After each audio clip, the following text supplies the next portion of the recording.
नमस्कार मित्रांनो, आज आम्ही पुन्हा एकदा इतिहासाच्या कुशीत गेलो होतो. चला तर मग बघूया. ही आहे भाजे लेणी. तर ही भाजे लेणी आहे तरी कुठे?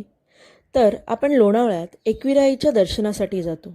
डाव्या बाजूला आपल्याला बहेरगावचं प्रवेशद्वार दिसतं. त्याच्याच उजव्या बाजूला मळवली स्टेशन आहे आणि तिथून पुढे तुम्हाला भाजे लेणीला जाण्याचा मार्ग सापडेल. तर ही लेणी साधारणपणे इसवी पूर्व दुसरे पहिले शतक या काळात कोरली गेली आहे, जी भारतातील सर्वात जुन्या बौद्ध लेण्यांपैकी एक आहे. येथील 22 बौद्ध गुहांचा समूह व भव्य चैत्यगृह, म्हणजेच त्याला प्रार्थनागृह असेही म्हणतात, हा वास्तुकलेचा उत्कृष्ट नमुना आहे. हे एक संरक्षित राष्ट्रीय स्मारक आहे. येथील चैत्यगृह म्हणजेच गुहा क्रमांक 12 हे सर्वात मोठे आणि मुख्य चैत्यगृह असून त्यात लाकडी काम आणि प्राचीन स्तूप आहेत. अशीच कलाकृती आपण कारल्या लेणी म्हणजेच एकविराईच्या देवस्थानाच्या येथील लेण्या त्यांमध्येही आपण बघतो.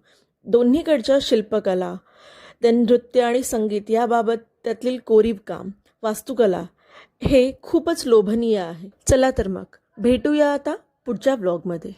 पुन्हा एकदा जाऊ इतिहासाच्या कुशीत.